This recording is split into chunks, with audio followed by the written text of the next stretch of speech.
welcome to Basics of FEA. Today is the last day of this course, and in today's lecture we will cover two themes: explicit schemes and implicit schemes, and then after discussing these two particular topics we will close our discussion for this course. So, what we are going to discuss is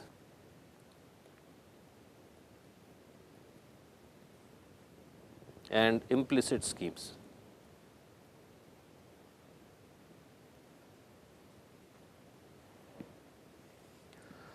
And we will explain it by an example, so that things will become clearer. So, we will consider the example of the parabolic system of equations. So, our parabolic equation we had defined as it was expressed like this. So, this equals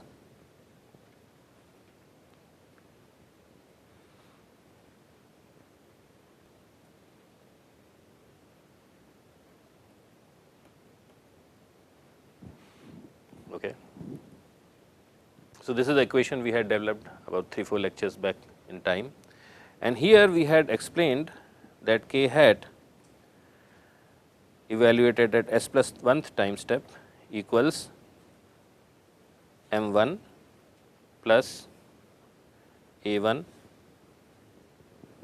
k at s plus 1 and k hat at sth time step is equal to m1 minus a2 k at s. And similarly we had, so this is our basic differential equation, not differential, the algebraic set of equations. F was also defined earlier. Now, A1 was defined as alpha times delta t s plus 1 and A2 was defined as 1 minus alpha times delta t time at s plus 1. Now, this alpha relates to the alpha family of approximations which we had discussed earlier,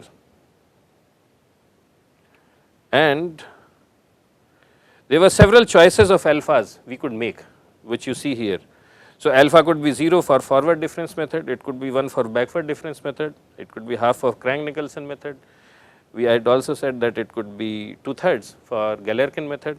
So, we could choose one of these values of alpha and solve the equation which we have discussed earlier. Now, consider what happens if alpha is equal to 0.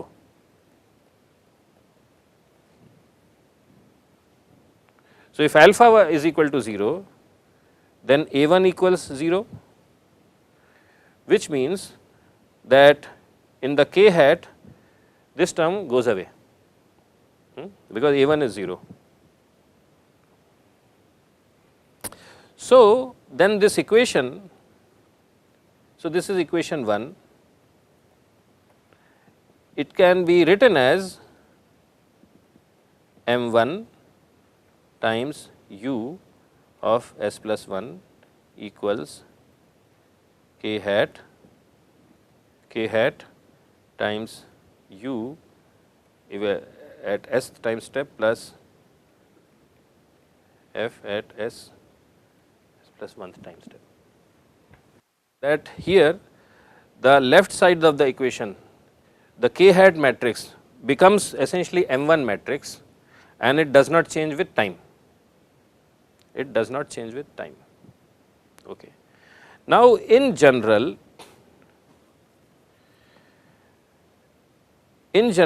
my mass matrix, not in general, my mass matrix is always symmetric.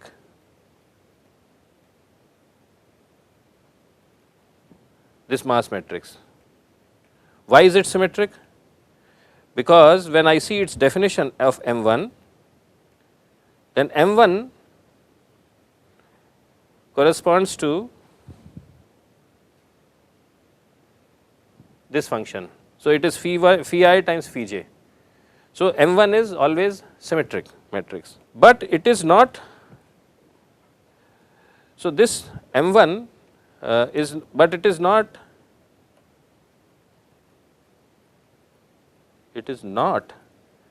diagonal matrix.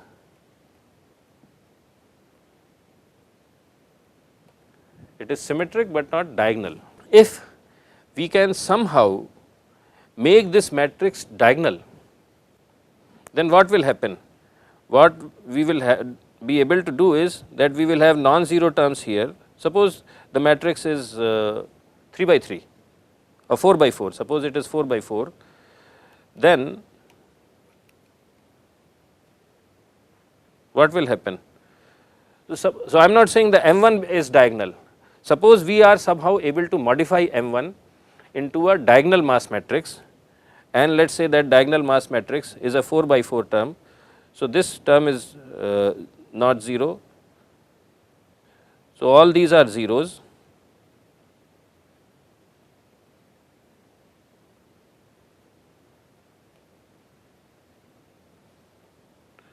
But the diagonal terms, all the terms in this are 0 except for the diagonal terms. So, the diagonal term is a non-zero number, this is a non-zero number, this is a non-zero number, this is a non-zero number. Okay. So, basically I am rewriting equation 1 with a diagonal mass matrix, which is not same as M 1, and I have not explained how I am going to make it diagonal, but somehow by magic I am able to make it diagonal. Then this is multiplied by u 1, u 2, u 3, u 4, let us say these are 4 nodes of an element. These are evaluated at time step s plus 1, and this equals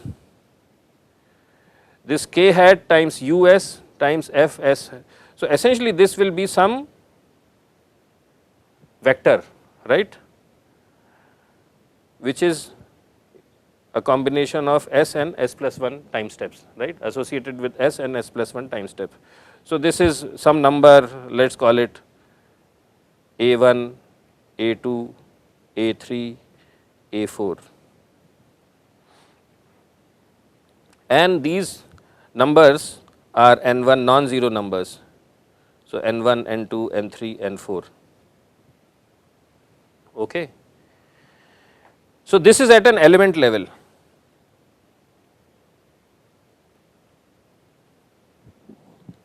Now, when I assemble all these element level matrices, I get the assembly level, then I do boundary conditions, I apply initial conditions, do all that good stuff, but essentially what I will be left with is a set of equations of n where this matrix, the mass matrix on the assembled mass matrix on the left side will be diagonal.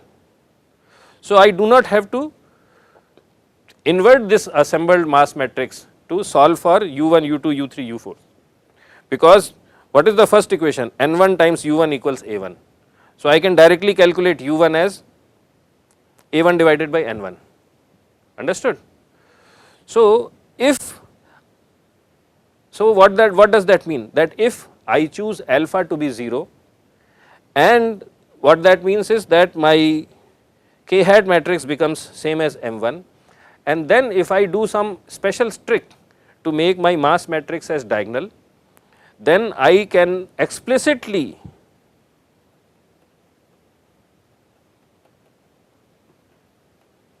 solve for u's. I can explicitly solve for u, and that is a much faster way, because to invert a matrix is much more numerically computationally intensive, but I can explicitly solve for u, and that is a very fast method of solving the problem. Okay. So, this method where we choose alpha to be 0 and somehow diagonalize the matrix is known as explicit method of solving the problem, a time dependent problem. So, this description is valid for time dependent problems. By default we do not do that. So, the default method is known as the implicit method, it is an implicit scheme of solving the problem. Okay. But in this case this is an explicit method where I am not inverting the mass matrix or the stiffness matrix, and I directly explicitly solve for the unknowns which are u's. So, this is known as explicit method. So, that is what I mean by explicit scheme and implicit scheme. In implicit scheme, we have to invert. We have to invert because the matrix on the left side is not diagonal.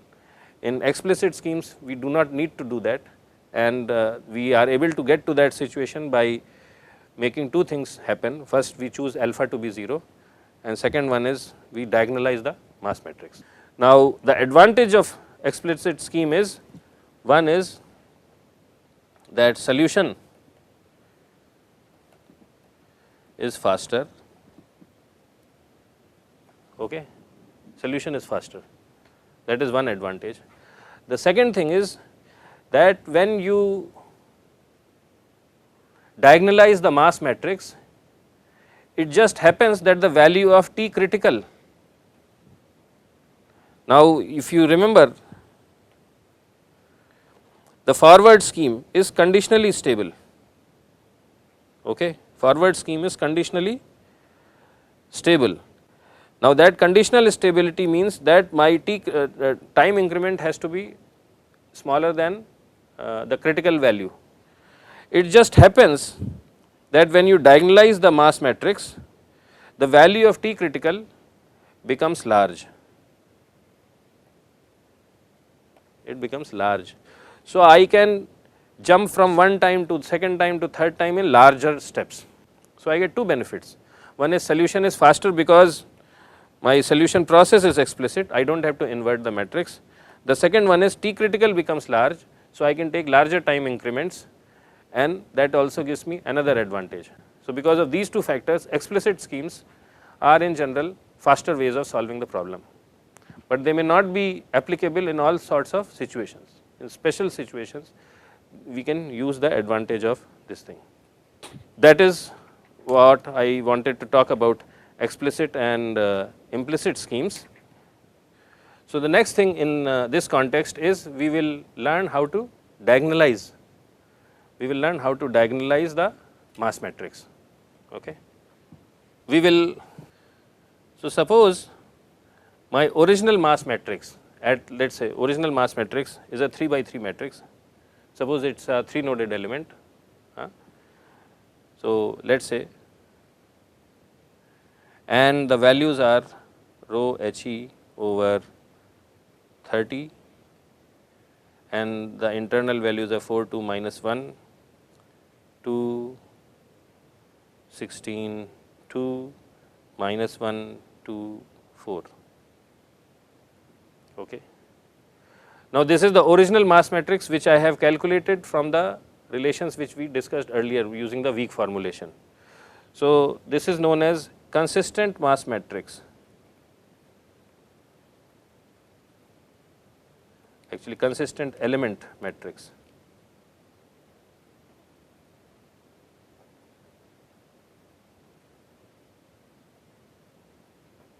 Because the way we calculated these numbers is consistent with the original theory which we have developed. But now we will do some approximations and we will try to diagonalize it. There are two ways to diagonalize it. Way 1, okay. What you do is you add up, so for each row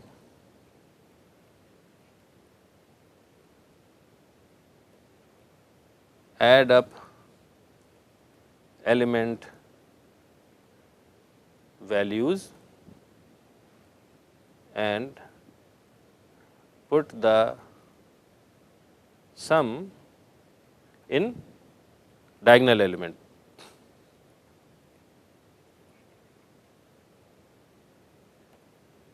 Other non-diagonal elements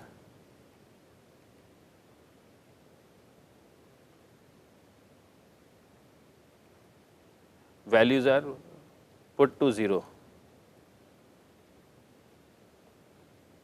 So, for non-diagonal elements you put the value to 0. So, what do we do? So, this is consistent. So, I am putting this subscript C.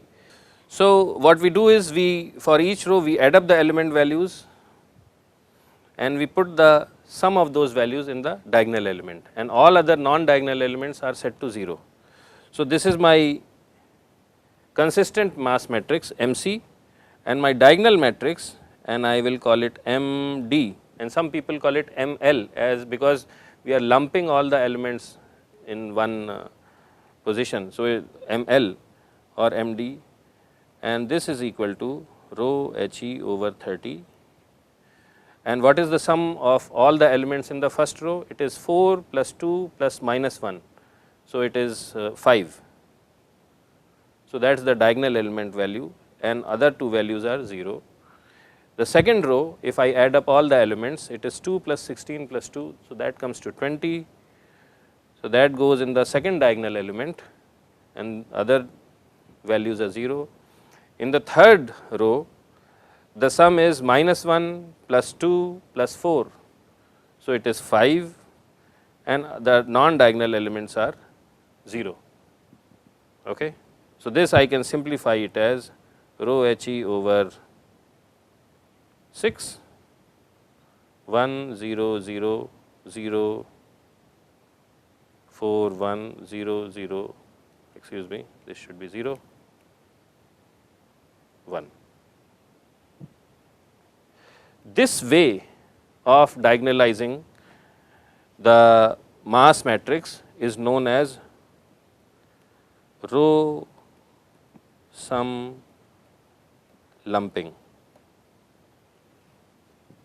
Is known as row sum lumping, because we are summing up all the row elements and are lumping it into one particular position of the diagonal, one diagonal element. Okay. So, we can lump it in this way. The other way to do it is, so second way, and this is known as proportional lumping.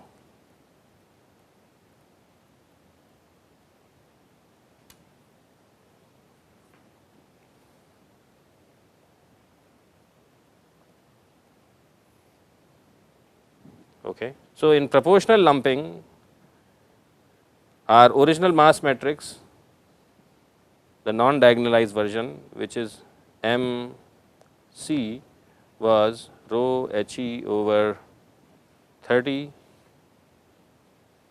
4, 2, minus 1, 2, 16, 2, minus 1, 2 and 4.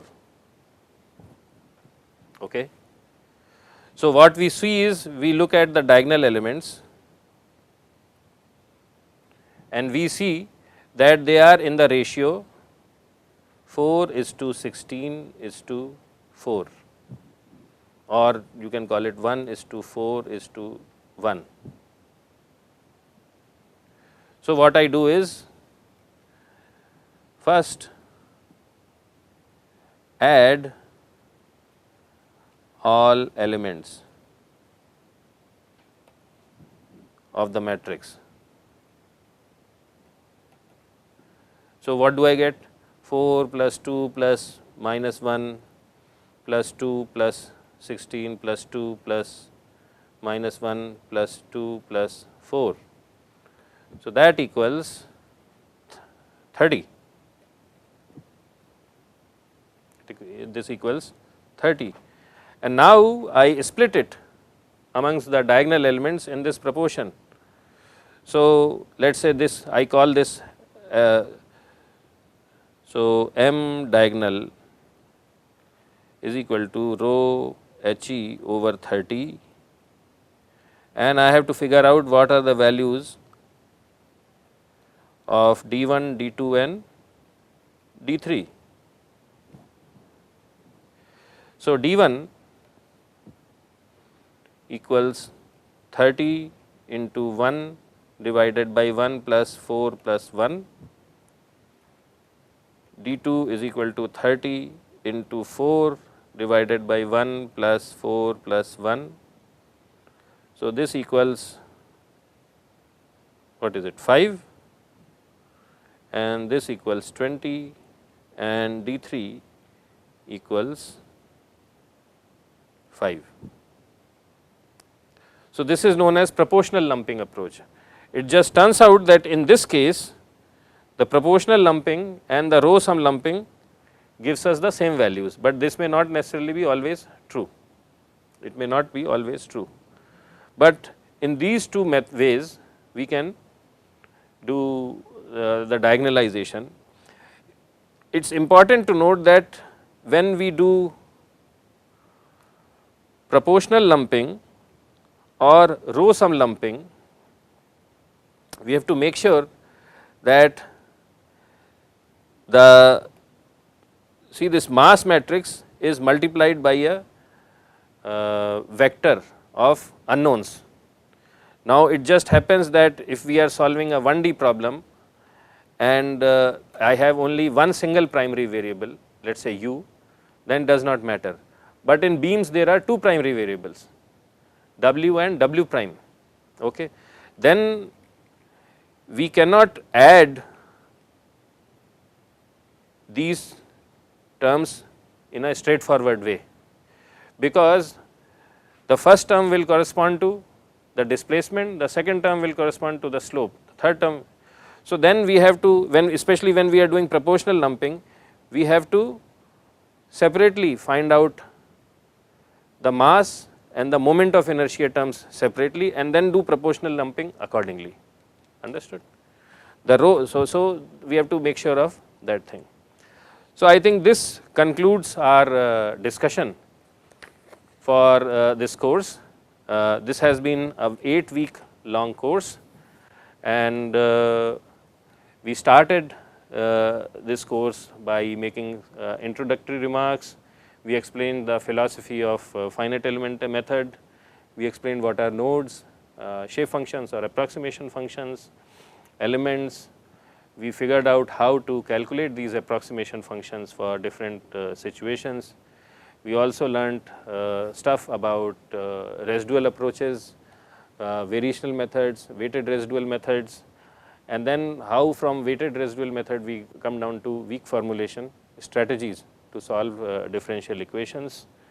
And then we started applying some of these methods in context of beams, bars, heat conduction problems, and once we became comfortable with static problems, then we started working on eigenvalue problems and time dependent problems.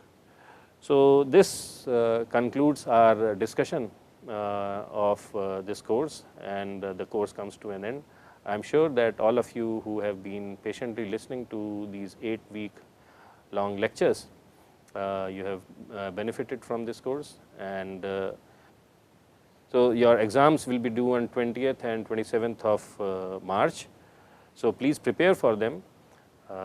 All these exams, both of these exams, so you will be expected to take only one exam, but there will be 2 dates on which this exam is going to happen.